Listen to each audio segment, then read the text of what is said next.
Hello and welcome to today's sketch. Today we'll be creating this. It's a beautiful, simple and achievable sketch using just 4 colours. That's a blue, a yellow, a red and of course something a bit more neutral. I'll show you all of my processes step by step in real time, and by the end of this short video you too will have produced a really lovely little painting that you can be proud of in your sketchbook. The materials we're using are ink and watercolours, so I've got a few different pens you could use. I've got a brush pen, a fountain pen, a fine liner. I happen to be using this particular fountain pen today, and inside this fountain pen I've got an extra fine nib and I've got carbon ink. This is by Platinum and it is a fountain pen safe waterproof ink. I've then got a size 12 brush, a 1/4 inch flat brush and a small selection of watercolours. The idea here is to do some really simple sketching. So lots of people, because that's what I'm focusing on in this sketchbook, but I also have some little scenes. Here's a little church, for example, drawn very quickly and easily. Here's something I drew standing around out and about in Thorpeness on the coast on the east of the UK. And just in front of it is also Thorpeness. So this is another very loose, slightly abstract scene from their beach over there. Little cafe scene as well. These are the ideas. This is the kind of thing that I like to achieve with my simple sketching style. And with that, should we start our sketch? So I'm going to get my fountain pen out and I'm going to jump on in to step 1, shapes. So step 1 is where we simplify a scene and get the key shapes in. I often like to start on the focal point, and here that's obviously the house. And what I also like to do is have my lines a bit wibbly, a bit wobbly, because that means I'm feeling loose and flexible. I don't get over stuck into trying to make it perfect and everything just, exceptionally perfect. That I find rather a stressful way to be. Instead, I like a little wobble, and I like to remember that my lines, if they wobble a bit, when I come back in one of the later stages, I'll be able to affect some changes. It also means I like connecting things. So you see I've done all of this so far as a continuous line. For me, that's just a part of how I enjoy drawing. It's not necessary for you to do, but I would encourage you to have a little play with that idea. I think you might surprise yourself. Often people are most often surprised, I find, with how much they enjoy it, although not everyone has to enjoy it. And here we go, we're basically there. That's our key shapes. Do you see how we've got a square, a rectangle, a triangle, a square? Everything in there is a simple shape. Now the other thing you might notice is I've drawn well within this piece of paper. What can be difficult is we get this reference and suddenly we go, oh, that's the focal point, and our brain expands it. But here we need to keep it nice and small. Keep it well within that piece of paper, and because this is already a small piece of paper, we need to make sure that we don't make it, too impossible by trying to capture too many details. We can do some details, so let's do a couple of little key details now. For example, look at this shadow. We can make that line bold. There's a shadow here. And a simple bold line will explain that shadow to our viewers. We can find that this is dark over here, this roof. We can add in some gentle hatching to show that darkness. We can also find some of these little textures. We got this kind of paneling, or it looks like corrugated kind of metal even coming down these houses, so we can add in those textures. And again, you'll find in a couple of places little shadows, little extra shadows you might want to sort of bring out and highlight, for want of a better word. And then let's get the other shape. So we've got a big shape, and that is the landscape coming in front of us. And the landscape is a shape. It's just a big sort of, almost a big rectangle in front of us. It's got texture, hasn't it? So we don't want a big flat line. We want a line which shows that it's this like up and down, very living, flowery area. And we get that coming across, and we've already pretty much got our scene. We've got a bush over here that I'm going to just do as a really simple loopy circle. And then we've got another sort of tree. We'll just do it as a little line. It's a tree lacking branches, or perhaps my eyes deceive me. It's not even a tree, and it's a pylon or something like that. We will then just find a few extra tiny shapes in this foreground. So notice how we've got lots of flowers, and they're coming in these kind of waves. You'd almost say that each wave of flowers is a little shape. And as we come closer, we can see more detail, so we can make the flowers a little bigger. We're not trying at this point, or ever in this style, to actually draw specific individual flowers. We're just trying to get the idea. The idea here is these flowers are lots of overlapping loops of yellow and texture. And as they come closer, they get bigger. Obviously, because they're closer, we can see them more easily. And that is probably enough. Now, behind this house, we've got one more thing to think about.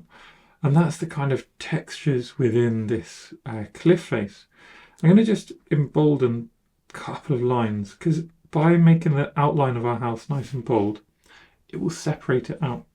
And now we can find within this cliff face, we've got lots of sort of vertical lines crisscrossing and creating different shapes coming down.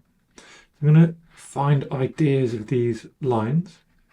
We'll probably leave it as very simple shapes first. So we got big areas, we've got narrow areas. They're kind of crisscrossing down. We can split some apart, get these little chasms between these lines just by adding in a couple more. And I think there we'll leave it, because it's time to move on to our colours, where we can start to explain what's going on in this scene a little more. So pop my pen to one side and bring out my larger brush. Some of this ink may be a little wet still. For me, that's okay. For me, I like the unpredictability. If you don't, if you're sensible, you might want to wait a few minutes just to let things completely dry, or even pop a hairdryer over the top. Now, I'm going to start with the moodiness going on behind this house. And this stage is all about loose colours. So we're popping in really gentle colours first. That means applying some water might be a nice idea, because look, if I pop my colour into that water, if I even just splash my colours in, we get this gentle, natural flow to our colours. I can then move that flowing water around with a wet brush, and we're not going to overwhelm the scene by doing too much too quickly. And here we're just getting a kind of idea of that neutral grey coming in behind. And look, if we have our page nice and wet, even in a sketchbook, this is not fancy watercolour paper, this is just a simple sketchbook. We can touch in our watercolour and we can get that flow going up.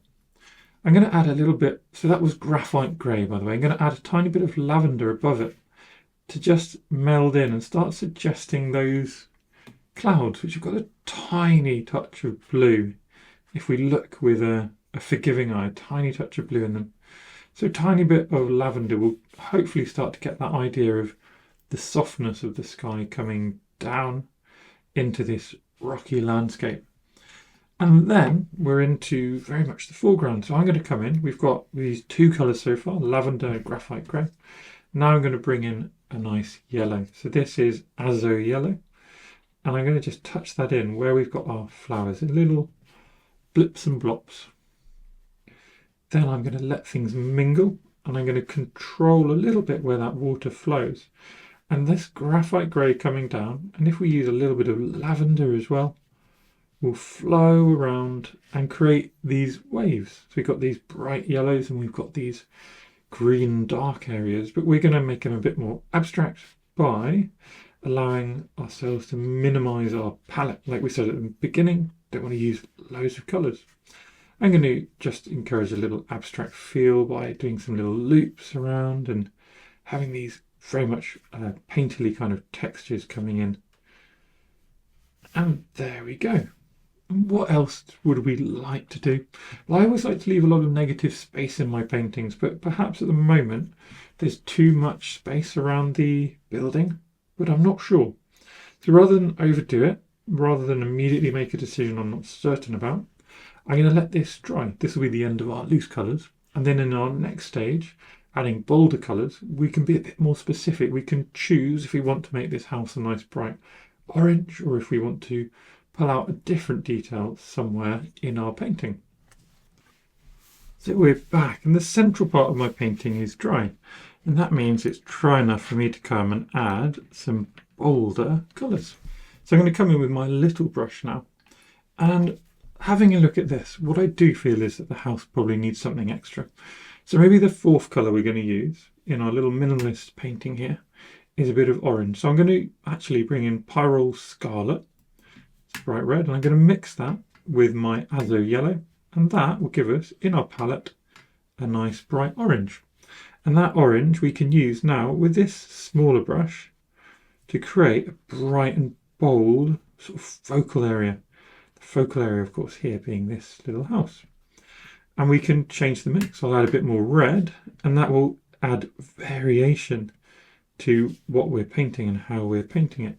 Now I'll add a little bit more yellow, and that will add even more variation. So instead of having just a single flat wash of colour, what I personally aim for is quite a lot of variation in how my wash changes over the front of something like this. Then I'm going to come in with my graphite. I'm going to start working in other areas. So behind the house, for example, we've got these sort of blocks of vertical lines that we created. And the idea behind these is that there's these vertical chasms you can see. They're not an exact representation, lost my words, of what we can see, but they are a sort of figurative or semi-figurative, slightly abstract, I guess, representation. And to continue that representation, to continue that feel, what we were going for with our ink, I'm going to add in these sort of dark areas with my graphite grey. So going back to that first pigment we used, but now being a little darker and bolder and braver with it. Around that, maybe we just pull out a little bit more of our lavender, get that soft feeling, get some sort of feeling with these clouds just above, little sort of textures, so that we can see that there's a sort of soft but tonal thing happening above. Now I'm going to try something here, and I'm not sure how it's going to work. This may be a total fail, but let's see what happens if we mix lavender and yellow, and I'm hoping we get a lovely green, and we do get a nice soft green. And with that soft green, we can come into some of these wavy areas I keep talking about. So we've got the kind of areas of bright flowers, we've got the areas of sort of more relative darkness. So I can add in a bit of lavender and azo yellow, the two colours I've already used, and then a little bit of graphite grey within that, and then just on its own a bit of the yellow. And now we've got these kind of bold overlapping layers, these floating areas of flowers, of shadow, of shade, and just gently building up. And you see, hopefully you see what we're trying to achieve. We're trying to achieve the bigger picture of what's going on here, not the minutiae, not the little details, but the kind of bigger picture of building up from, you know, the ideas in the scene, not the perfect representation, but our happy, relaxed version of what's going on within this scene. A little bit more of our kind of lavender mix in here, even some just neat lavender to marry up and create a bit of a reflection of the sky down here, so that it feels like a joined up image. In these windows, I'm going to use that same lavender initially, and then I'm going to get a bit of our graphite grey. And there we go, we've got some really dark touches going on. And the last bit I'm going to do with our bold colours is think a little bit more about shadows. So here I've got probably a bit too much water, so I'm going to dry my brush off. I've got a bit of tissue off to the side. And then I'm going to come back and try again. So I'm just trying to use a tiny bit of a neutral colour, in this case, tiny bit of neutral graphite grey, to create these shadows that we see. The little shadows. We already created some bold lines with our ink. And we can see that this side perhaps has got a bit of shadow here as well. And even just down here we can create an angled shadow. And that, I hope, is one of the sort of finishing touches which provides a little bit more shape to what's going on. Having done those darker touches elsewhere, sometimes you'll find that, you know, there's little things you might want to add darkness to in other places. So we'll come back and maybe we find some more textures to add to here. Even just wanting to create a few little sort of painterly marks. So little painterly marks are like where you show the process.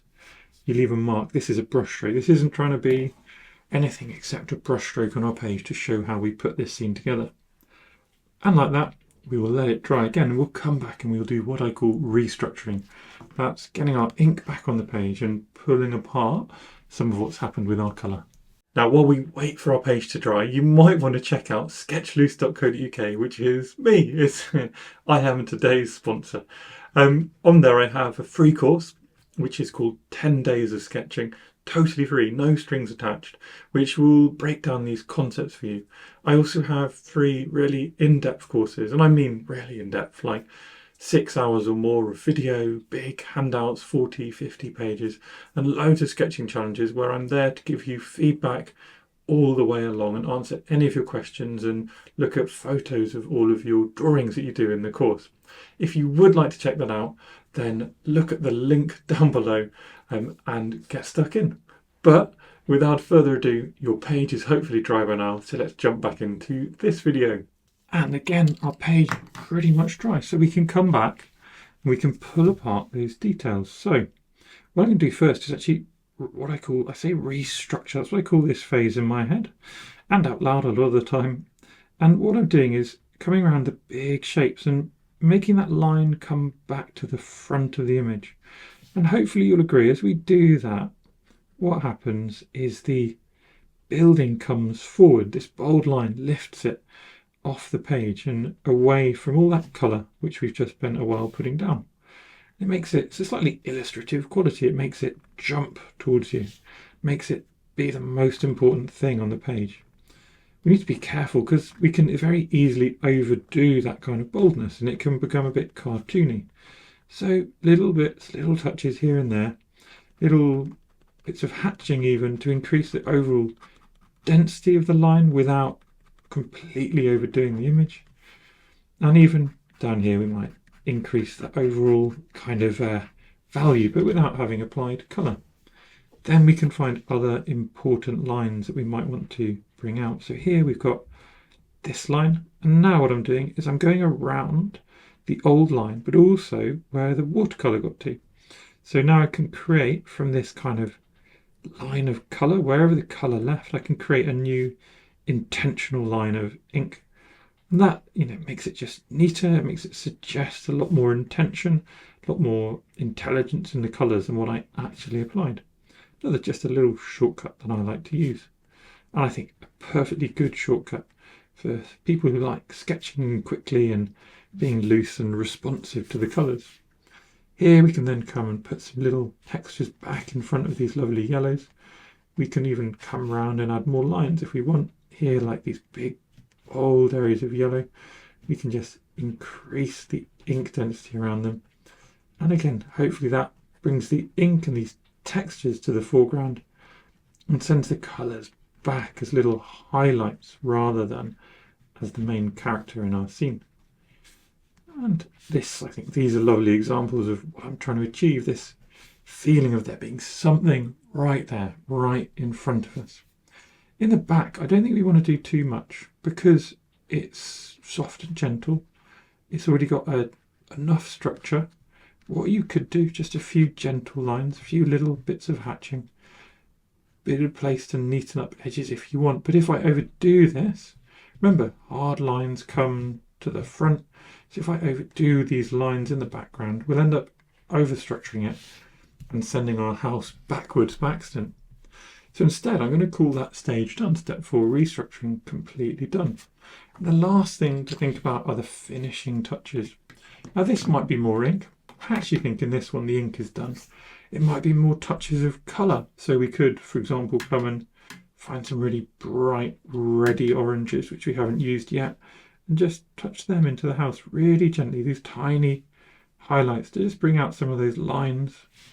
I think much of that will be a bit too much and it takes us quite a long way from our reference. But these are examples we could do. Similarly, we could echo some of those oranges just as little touches into our flowers. The flowers are not orange, no, but it's a sort of artistic point to make sure that we don't have one colour just standing out somewhere. Now if you do overdo something here, there's nothing lost. I've dried off my brush and I can actually lift out some of that red. I can soften it. I can completely remove it probably if I'm really careful. I can just gently lift away that red and maybe replace it with something more gentle and orange, for example. So there's lots of options still here, lots of little bits we can do.